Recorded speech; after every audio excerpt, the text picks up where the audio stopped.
بسم اللہ الرحمن الرحیم۔ السلام علیکم ڈیئر اسٹوڈنٹس۔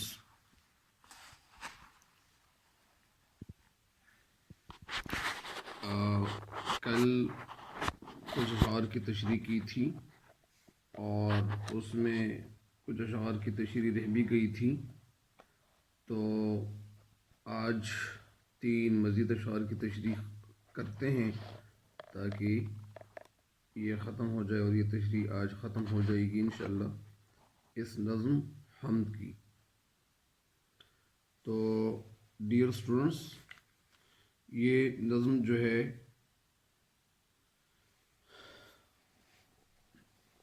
الطاف حسین حالی نے لکھی ہوئی ہے، اور اس کا نام جو ہے وہ حمد ہے، حمد باری تعالی۔ تو کل یہاں تک ان اشعار کی تشریح ہو گئی تھی کہ نشے میں وہ احسا کے سرشار ہیں اور بے خود، جو شکر نہیں کرتے نعمت پہ ادا تیرا۔ تو آج شعر نمبر 8 سے آغاز کرتے ہیں، لیکن آغاز کرنے سے پہلے میرے اس چینل پہ ہر نئے آنے والے وہ سب سے پہلے یہ چینل سبسکرائب کرے تاکہ میری ہر آنے والی نئی ویڈیو آپ کو بر وقت پہنچتی رہے، اور آپ بل آئیکن کو ضرور ساتھ گھنٹی کا نشان بھی دبا دیں۔ تو آئیے اسٹوڈنٹس، اب بڑھتے ہیں شعر نمبر 8 کی طرف، اور شعر ہے کہ طاعت میں ادب تیرا اسیا سے ہیں گو بڑھ کر، اسیا میں ہے طاعت سے اقرار سوا تیرا۔ اسیا کے معنی گناہ، سرکشی،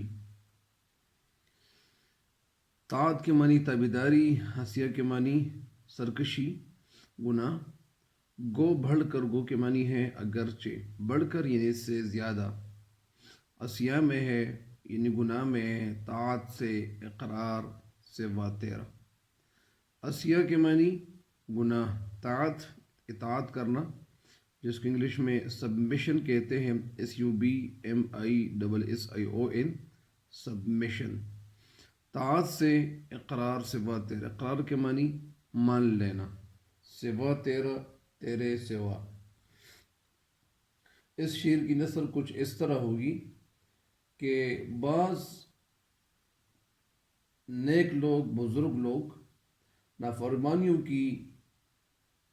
نسبت زیادہ اطاعت گزار ہوتے ہیں، زیادہ تابع فرمان ہوتے ہیں، اور اللہ تعالیٰ کی جو ہے وہ عبادت کرتے ہیں، اور بعض لوگ نافرمانی کے باوجود اللہ تعالیٰ کی اطاعت کا اقرار دوسرے لوگوں سے بڑھ کر کرتے ہیں۔ یعنی اس کا مطلب یہ ہے، اس کی نظر کچھ یوں ہے، مفہوم کہ کچھ لوگ ایسے ہوتے ہیں کہ وہ نماز پڑھتے ہیں اور نیک کام کرتے ہیں، تو ان کا اجر بھی اللہ تعالیٰ کے ہاں ملتا ہے، ان کو ملتا ہے۔ لیکن کچھ لوگ ایسے بھی ہوتے ہیں کہ وہ گناہ پہ گناہ کرتے جاتے ہیں، اور وہ جب توبہ کرتے ہیں تو وہ توبہ وہ اتنے دل سے کرتا ہے،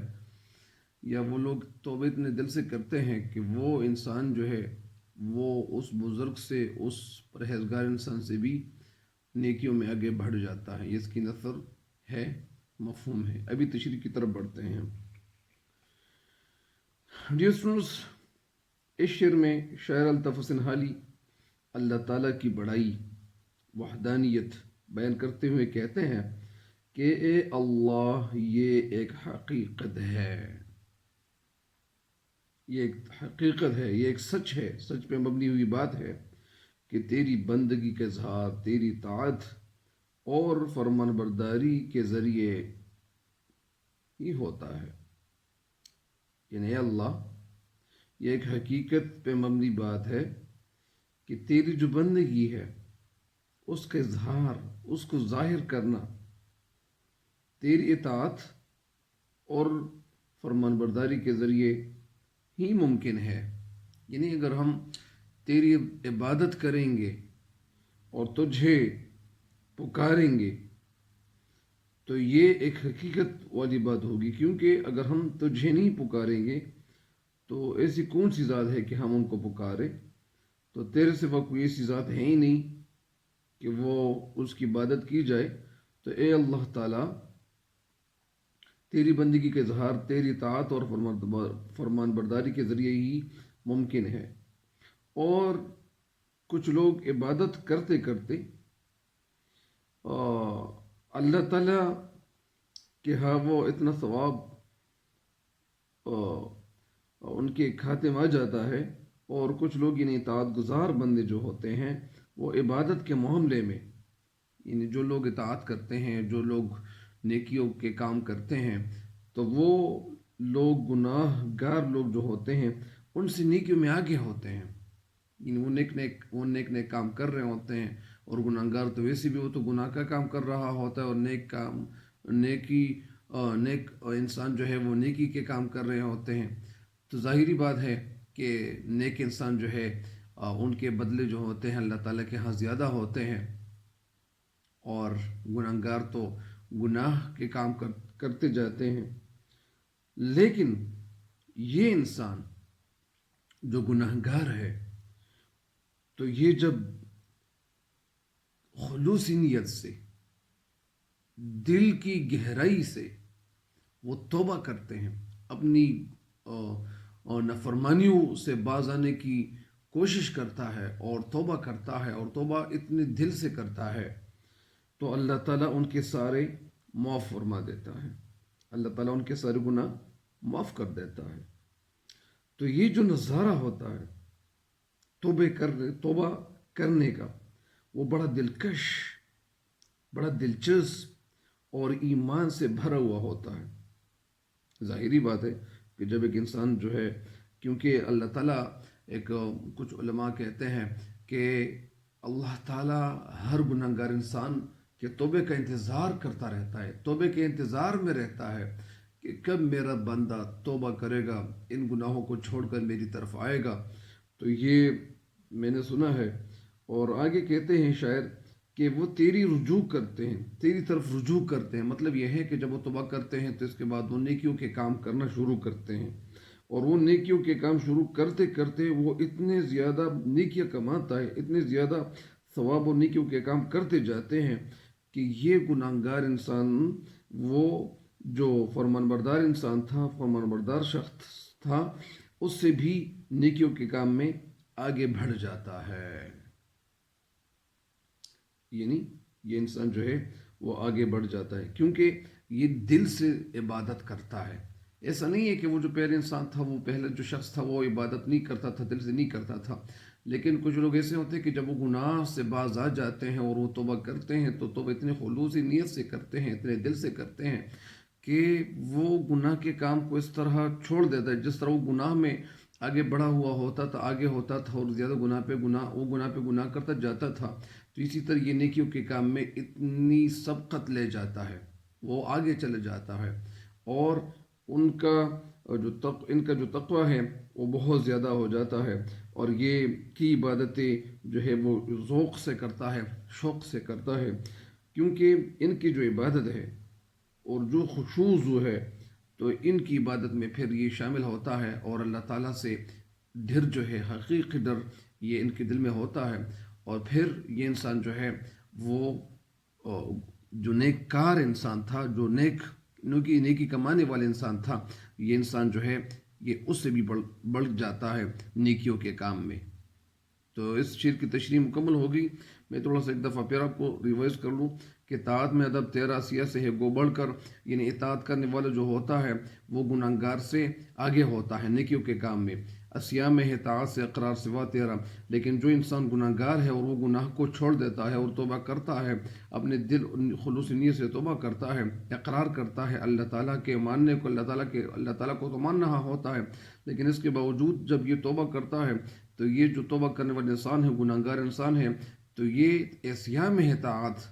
یہ جو گناہ سے ہے، گناہ کو چھوڑتے ہوئے اطاعت سے اقرار سوا تیرا، تو یہ گناہوں کو چھوڑ کر یہ اتنے آگے ہو جاتا ہے نیکیوں کے کام میں کہ یہ جو نیک انسان تھا اس سے بھی سبقت لے جاتا ہے اور زیادہ نیکیاں کمانے کی کوشش کر رہا ہوتا ہے، اور یہ انسان جو ہے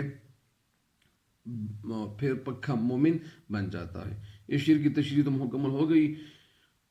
بڑھتے ہیں نیکسٹ شعر کی طرف۔ اور نیکسٹ شعر جو ہے یہ کون سا ہے؟ آفاق میں پھیلے گی کب تک نہ مہک تیری۔ ایک شعر کیا ہے؟ آفاق میں پھیلے گی کب تک نہ مہک تیری، آفاق میں پھیلے گی کب تک نہ مہک تیری، گھر گھر لیے پھرتی ہے، گھر گھر لیے پھرتی ہے پیغام صبا تیرا۔ یعنی آفاق میں پھیلے گی کب تک نہ مہک تیری، آفاق میں پھیلے گی کب تک نہ مہک تیری، گھر گھر لیے پھرتی ہے پیغام صبا تیرا۔ آفاق جو ہے یہ افق کی جمع ہے، اور افق جو ہے افق تو یہ اس کی معنی، اس لفظ کے معنی اونچائی بھی ہے، اور لیکن یہاں معنی جو ہے اونچائی تو ہم لے سکتے ہیں کہ یہ افق ہے، لیکن اصل میں افق کی جمع جو ہے وہ آفاق ہے، اور اس کے معنی جو یہاں پہ ہے تو یہ آسمان کا کنارہ، دنیا،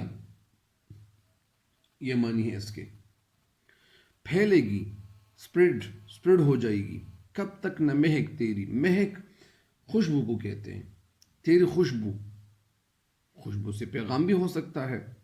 کہ دنیا میں کب تک اللہ تعالیٰ کا پیغام نہیں پھیلے گا، یعنی ضرور پھیلے گا۔ گھر گھر لیے پھرتی ہے، گھر گھر، گھر گھر یعنی ہر گھر کے ساتھ، لیے پھرتی ہے، لیے پھرنا یعنی اس کے ساتھ چکر مار رہی ہوتی ہے، یا اس کے ساتھ ساتھ وہ گزرتی ہے۔ کیا؟ مہک، خوشبو، پیغام صبا تیرا، پیغام، صبح کا جو پیغام ہوتا ہے، صبا صبح کے وقت جو پیغام ہوتا ہے وہ پیغام کی طرف اشارہ ہے۔ اس کی نظر کچھ یوں ہے کہ اے اللہ، تو ایک ہی وقت میں ہمارا واقف بھی ہے اور ہم سے بیگانہ بھی ہے، لیکن بیگانہ تو نہیں ہے، لیکن اللہ تعالیٰ ہمیں ہر وقت دیکھ رہا ہوتا ہے۔ ایک عالم کہہ رہے تھے کہ اللہ تعالیٰ اپنے علم سے ہر جگہ موجود ہوتا ہے، جس پر تو نے یعنی اور ہم سے بیگانہ بھی ہے، جس پر بھی تو نے اپنا راز کھول دیا، اور وہ پھر تجھے لوگوں کے سامنے اشکارا کرنے پر قادر نہیں، وہ پھر بھی تجھے لوگوں کے سامنے اشکارا کرنے پر قادر نہیں۔ اس کا مطلب تو اس کی جو نثر ہے وہ کچھ یوں ہے کہ اللہ تعالیٰ کب تک تیری خوشبو نہیں پھیلے گی، یعنی کب تک تجھے لوگ نہیں پکاریں گے، کب تک لوگ تجھ سے بے خبر رہیں گے، یعنی بے خبر نہیں رہیں گے، ایسا کب تک ہوگا؟ یعنی یہ ممکن نہیں ہے، یہ ناممکنات میں سے ہے کہ لوگ تجھ سے بے خبر رہیں، لوگ تجھ سے باخبر ہو جائیں گے، کیونکہ صبح کے وقت جو ہوائیں ہوتی ہیں اور وہ لوگوں کے گھروں تک پہنچ رہی ہوتی ہے، تو یہ ہوا کون پھیلاتا ہے؟ اور یہ ہوائیں جو ہوتی ہیں تو اس میں خوشبو بھی شامل ہوتی ہے، اور خوشبو جو ہے وہ پھولوں سے اٹھ رہی ہوتی ہے اور وہاں لوگوں کے گھروں تک پہنچتی ہے۔ تو یہ خوشبو جو ہے لوگوں کے گھروں تک اس کا پہنچنا جو ہوتا ہے، تو یہ خوشبو کہاں سے کہاں تک پہنچ رہی ہوتی ہے، اور یہ جو خوشبو ہوتی ہے تو یہ اس کا پیدا کرنے والا کوئی ہے،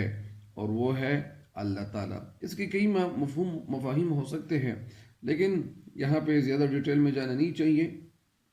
تفصیل میں زیادہ جانا نہیں چاہیے۔ اس شعر کی تشریح میں شاعر کچھ اس طرح کہہ رہے ہیں، کچھ اس طرح رقم تراز ہے، کچھ اس طرح کہتے ہیں کہ اے اللہ تعالیٰ، دنیا میں ایک وقت ایسا بھی آئے گا، دنیا میں ایسا وقت بھی آ جائے گا کہ تیرے نام کا ہی چرچا ہوگا، تیرے نام کا شہرت ہوگا، لوگ تجھے ہی پکاریں گے، لوگوں کے ذہن میں صرف تو ہی ہوگا، اور جو لوگ تجھے نہیں پکارتے یعنی وہ بھی پکارنے لگ جائیں گے، اور کوئی ایسا مقام نہیں رہے گا، کوئی ایسی جگہ چھپی نہیں رہے گی، ایسی جگہ نہیں رہے گی کہ جہاں تیرا نام نہ پہنچ جائے، یعنی جہاں پر اے اللہ تعالیٰ تیرا نام نہ لیا جائے، یعنی ایسی جگہ نہیں رہیں گی کہ جہاں تک آپ کا نام تیرا نام نہ پہنچ جائے، یعنی تیرا نام جو ہے وہ ضرور پہنچے گا، اور یہ ناممکنات میں سے ہے کہ تیرا نام جو ہے وہ نہ لینے والا وہ اس دنیا میں مطلب لینے والا نہیں بنے گا۔ مطلب اس کا یہ ہے کہ تیرا نام جو ہے یا اسلام کا جو پیغام ہے یہ ہر گھر تک پہنچ جائے گا، ہر طرف تیرے ہی نام کا ذکر ہوگا، ہر طرف تیرا ہی نام لیا جائے گا، کیونکہ تیرا نام اگر ہم نہ لیں، تیرا نام اگر لوگ نہ لیں تو اور کس کا نام لے سکتا ہے، کیونکہ ہر طرف تیرے ہی نام کا ذکر ہوگا اور تیرا ہی نام لیا جائے گا، کیونکہ صبح کی جو ہوا چلتی ہے، صبح کی ہوا جو چلتی ہے اور وہ دور دور تک پھیل جاتی ہے، دور دور تک پہنچ جاتی ہے، تو بھی وہ جو صبح کی ہوائیں ہوتی ہیں اس میں جو خوشبو ہوتی ہے اس میں بھی تیرا ہی ذکر ہو رہا ہوتا ہے، وہ ہوائیں بھی تیرے ہی ذکر کر رہی ہوتی ہیں، یعنی مطلب اس کا یہ ہے کہ ان ہواؤں میں بھی کچھ نہ کچھ یعنی تیرا ذکر موجود ہوتا ہے، کیونکہ دنیا میں اگر یہ بھی بتایا جائے کہ وہ ایسی کوئی بھی چیز نہیں ہے کہ وہ اللہ تعالیٰ کا ذکر نہ کر رہا ہو،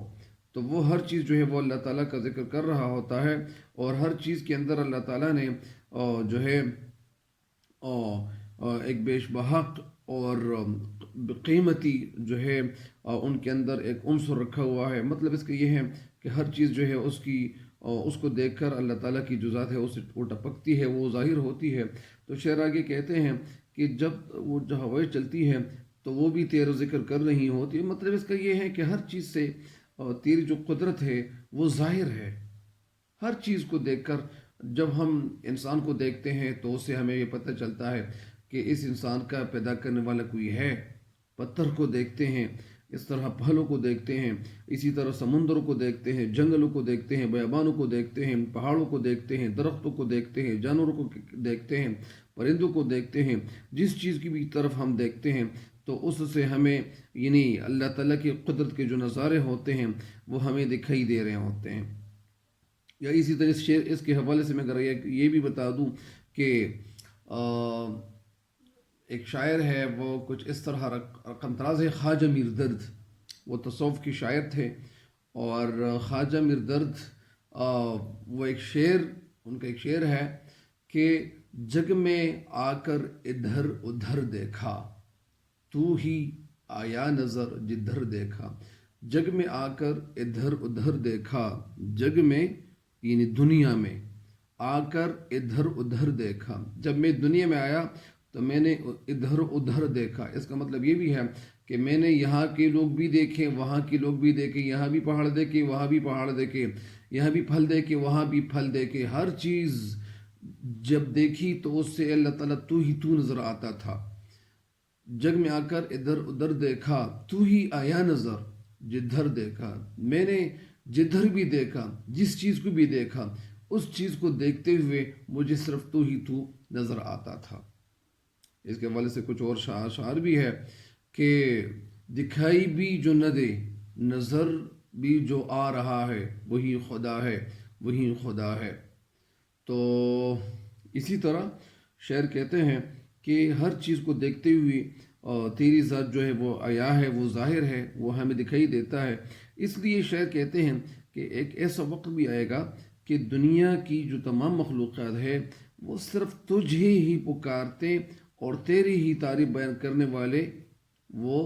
ہوں گے، یہ ساری دنیا کے لوگ وہ صرف تجھ ہی پکاریں گے اور تجھ ہی سے مدد مانگیں گے، اور صرف تیری حمد و ثنا اور تیری تعریف بیان کرنے والے ہوں گے، اور صرف تیرے گن گائیں گے، تیرے گیت گائیں گے، تیری تعریف بیان کرتے جائیں گے، تیری ہی عبادت کریں گے۔ یہ وقت شاعر کہتے ہیں کہ آنے والا ہے۔ اس کے حوالے سے ایک شعر ہے کہ پتے پتے سے پتے والے کا پتہ چلتا ہے، ڈالی ڈالی پہ جو نظر ڈالی تو خدا ملتا ہے. تو جدھر بھی دیکھیں تو وہاں سے ہمیں اللہ تعالیٰ کے حوالے سے جانکاری ملتی ہے. ہمیں پتہ چل جاتا ہے کہ یہ جو چیز پیدا کی ہوئی ہے یہ کسی نے پیدا کی ہوئی ہے. اور جو بھی چیز ہوتی ہے، جو بھی مخلوق ہوتا ہے، یا اسی طرح چاہے وہ انسان ہو چاہے جو بھی ہو، تو اس کو دیکھ کر ہمیں اللہ تعالیٰ جو ہے وہ اللہ تعالیٰ کی ذات اس میں ہمیں دکھائی دیتی ہے. مطلب اس کا یہ ہے کہ کوئی چیز خود بخود وہ پیدا نہیں ہوتی، اور یہ اللہ تعالیٰ جو ہے ہر چیز کو جب پیدا کرتا ہے تو وہ اتنا اتھینٹک ہوتا ہے اور اتنا مستند ہوتا ہے، اتنا قوی اور اتنا اٹل اور اتنا مستحکم اور اتنا مضبوط ہوتا ہے کہ لوگ اس کو دیکھتے ہی دیکھتے وہ حیران ہو جاتے ہیں. اور اللہ تعالیٰ کا جو ہر کام ہوتا ہے وہ حیرانی والا کام ہوتا ہے، چاہے وہ رزق کا کام ہو، چاہے وہ پھلوں کا کام ہو، چاہے وہ انسان جس طرح جو جنگل میں ہر جو پرندہ ہر جو جانور ہوتا ہے وہ اس سے تازہ خون ملتا ہے. ہر چیز کو جو ہے ان کے ذہن کے مطابق رزق دے رہا ہوتا ہے. تو ایسی کون سی چیز ہے کہ وہ اللہ تعالیٰ کے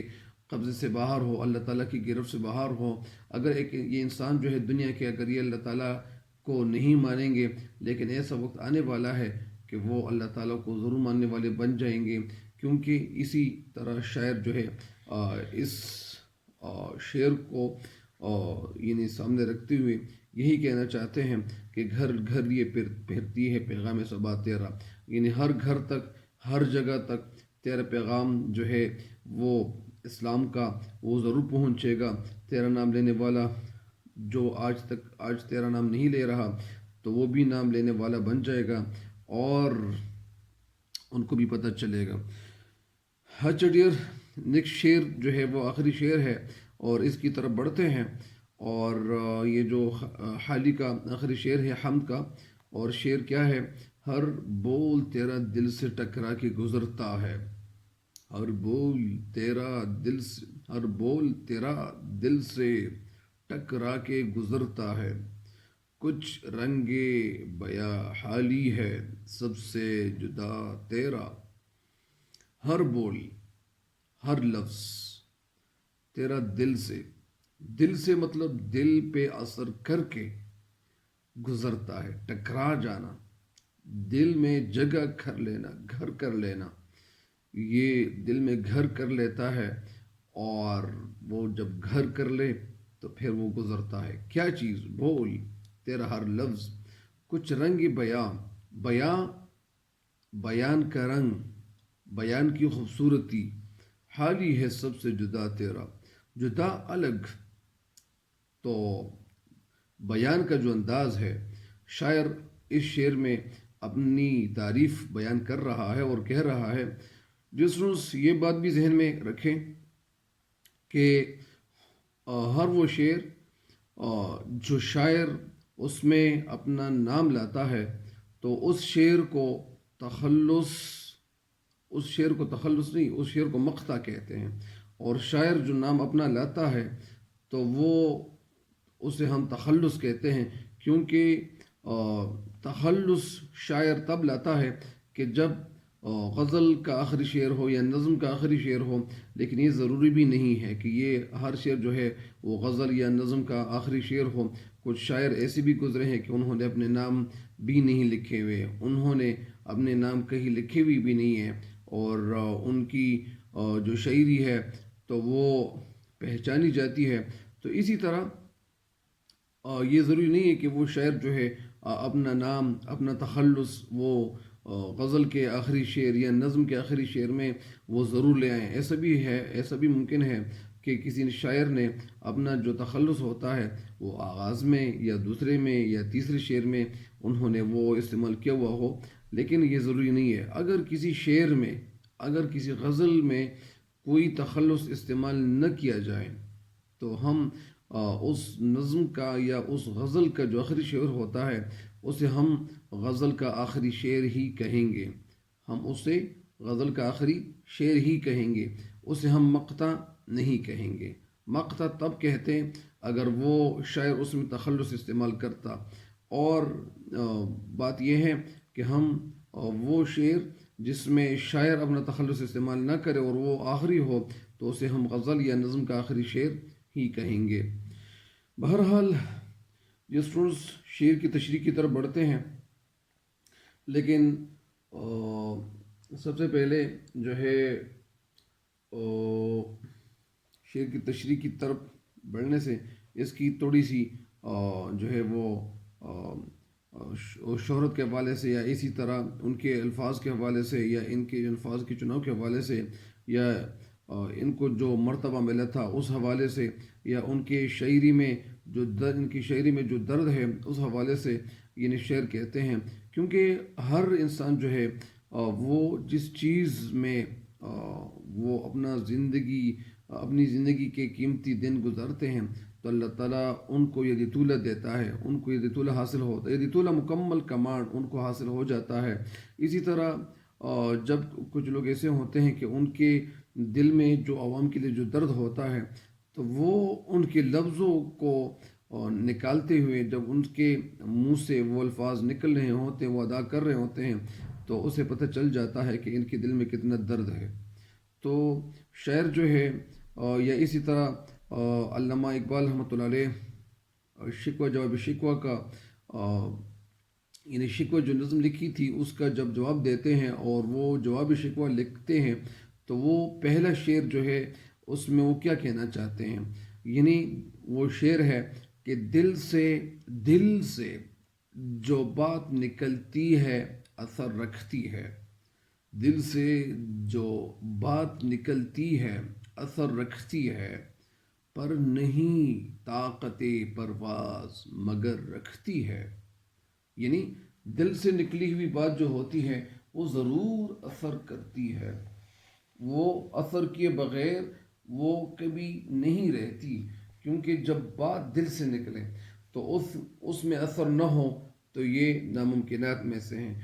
اس دل سے نکلی ہوئی بات میں اثر ضرور ہوگی، اور اثر ایسی ہوگی کہ جب کوئی شخص اسے سنے گا یا وہ بات وہ سنتا ہے تو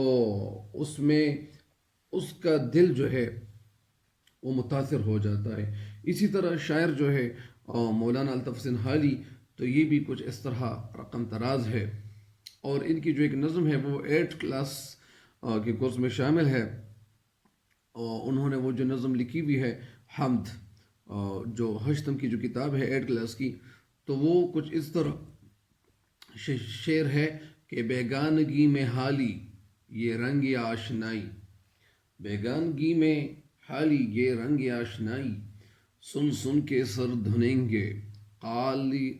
اہل حال تیرا۔ تو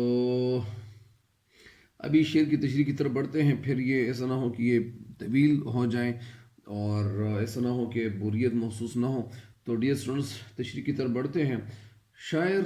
نظم کے مقطع میں اپنے آپ سے مخاطب ہوتا ہے اور کہتے ہیں کہ اے حالی تیرا جو کلام ہے، تیری جو شاعری ہے، تیری شاعری کا جو انداز ہے، جو بیان ہے، اور تیرا جو انداز بیان ہے اس قدر صاف، سلیس اور آسان ہے کہ کوئی بھی انسان ایسا نہیں ہے کہ وہ تیرا کلام پڑھ لے یا کہہ لے، ادا کر لے یا سن لے اور اس پہ تیرے کلام کا، تیری بات کا، تیری شاعری کا اثر نہ ہو۔ یہ ناممکن ہی ہے کہ وہ تیرا کلام سن لے، تیری بات سن لے۔ اگر میں سب سے پہلے ابھی یہاں یہ بتا دوں تو لیکن اصل میں یہ تو شاعری ہے، اور یہ جو شاعری ہے ان کے دل میں ایک درد موجود تھا۔ اگر میں قرآن پاک کی طرف چلے جاؤں، اور قرآن پاک میں جو اللہ تعالیٰ کی جو باتیں ہیں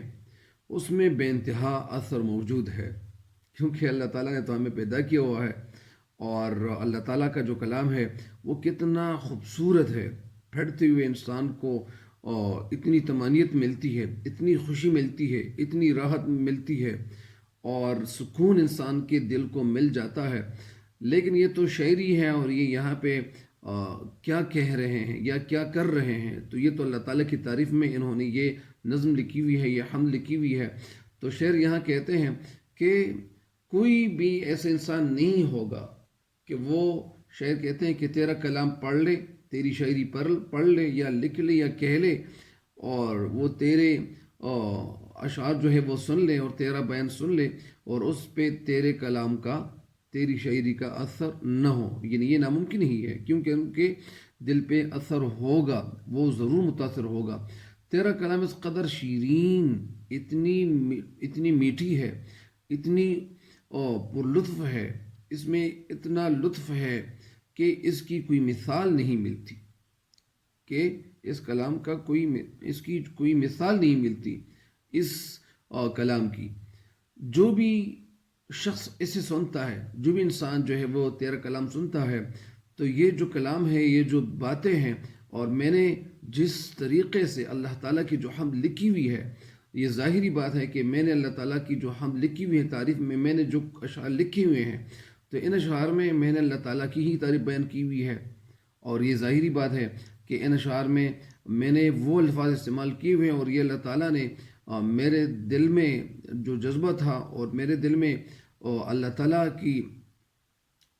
وحدانیت اور جو صفات میرے دل میں تھے، اسی کو میں نے جو ہے وہ ادا کر لیے ہیں۔ تو شعر کہتے ہیں کہ یہ کلام اس کے دل میں ضرور گھر کر لے گا، ضرور بیٹھے گا، ضرور یہ میرا جو کلام ہے وہ متاثر کرے گا، یہ کسی بھی دل کو متاثر ہوئے بغیر نہیں چھوڑے گا۔ اور اس شعر کی تشریح جو ہے یہ مکمل ہو گئی ہے۔ تو ڈیئر اسٹوڈنٹس، امید کرتے ہیں کہ آپ سمجھ جائیں گے انشاءاللہ، اور اللہ تعالیٰ سب کو کامیابی دے اور سب کو کامیابی سے ہمکنار کرے۔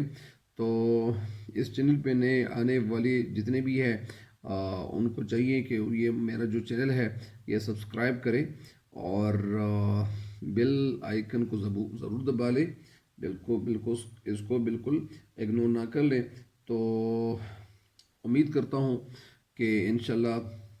آپ اس سے فائدہ اٹھائیں گے، استفادہ کریں گے، اور انشاءاللہ آپ کی کامیابی جو ہے، کامیابی میں یہ ایک سنگ میل ہی ثابت ہوگا۔ اللہ کے فضل و کرم سے اللہ تعالی ہم سب کو حفظ و امان میں رکھیں،